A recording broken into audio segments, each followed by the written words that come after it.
जय माता दी, आप सभी ठीक होंगे। आज हम कार्तिक पूर्णिमा की कथा करेंगे। कार्तिक मास की कथा के अनुसार जब भगवान कार्तिकेय ने तारकासुर का वध किया था, उससे क्रोधित होकर तारकासुर के 3 पुत्रों ने देवताओं से बदला लेना चाहा। तीनों अप्सरों के नाम थे तारकाक्ष, कमलाक्ष और विदुन्माली। देवताओं का पराजित करने से पहले तीनों ने तपस्या की और तपस्या के लिए जंगल में चले गए। उन्होंने हजारों वर्ष तक कठोर तप किया। उनके कठोर तप से ब्रह्मा जी प्रसन्न हुए, उनके सामने प्रकट हो गए। ब्रह्मा जी ने तीनों से वरदान मांगने के लिए कहा। तीनों ने कहा, ब्रह्मा जी, हमने आपको प्रसन्न करने के लिए कठोर तप किया है। उनका यह वरदान सुनकर ब्रह्मा जी ने कहा कि मैं आपको अमरता का वरदान नहीं दे सकता, लेकिन तुम इसमें कोई ऐसी शर्त रख लो जिससे पूर्ण होने पर ही आपकी मृत्यु होगी, वैसा वरदान मैं तुम्हें दे सकता हूँ। ब्रह्मा जी के वचन सुनकर तीनों ने बहुत विचार किया। ब्रह्मा जी से वरदान मांगा, हे प्रभु, आप हमारे लिए 3 तारों पर 3 नगरों का निर्माण करें।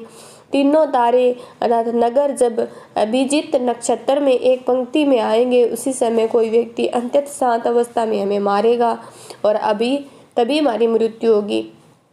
हमने मारने के लिए व्यक्ति को एक ऐसे रथ और बाण की आवश्यकता होगी जो बनाना असंभव हो, सिर्फ उससे ही हमारी मृत्यु हो। उनकी इच्छा सुनकर ब्रह्मा जी ने कहा, तथास्तु, आप तीनों की इच्छा के अनुसार ही होगा।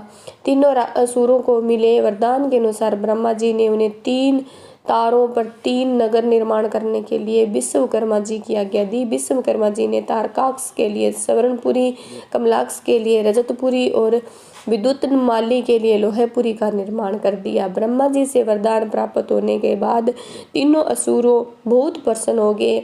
इसके बाद उन्होंने सभी लोगों में आतंक फैलाना शुरू कर दिया। इन तीनों असुरों को एक साथ त्रिपुरासुर कहा जाता है। त्रिपुरासुर जहाँ भी जाते वहाँ लोगों, ऋषियों को सताने लगते, देवताओं को भी देवलोक से बाहर निकाल देते। त्रिपुरासुर के आतंक से त्रस्त होकर उन्हें हराने के लिए सभी देवता एकत्रित हुए।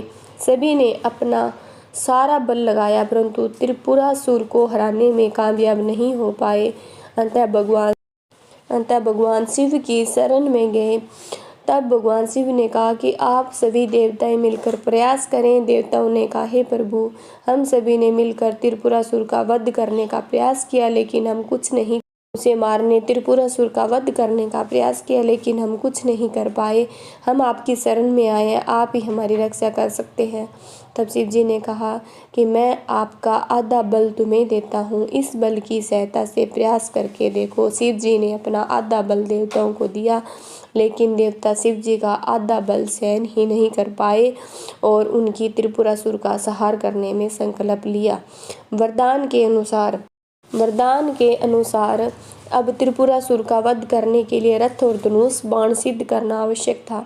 भगवान शिव ने पृथ्वी को ही उनका रथ बना दिया, सूर्य और चंद्रमा को उसके रथ के पहिए बना दिए। सृष्टा सारथी बनी, भगवान विष्णु बाण बने, मेरु पर्वत बने, वासुकी बने, धनुष की डोर। सभी देवताओं ने अपने बल से वह रथ संभाल लिया। इस प्रकार असंभव रथ बनकर सिद्ध हुआ। जैसे ही भगवान शिव जी उस रथ पर सवार हुए, उसकी शक्ति के कारण वह रथ डगमगाने लगा। तभी भगवान वृषभ बनकर उस रथ में जुड़े। घोड़े और वृषभ की पीठ पर सवार होकर महादेव ने उस असुरों को नगरों को देखा। अपने धनुष पर बाण रख उन्होंने पाशुपत अस्त्र का साधन किया। तीनों तारों को नगरों की एक पंक्ति में आने का आदेश दिया। अभिजीत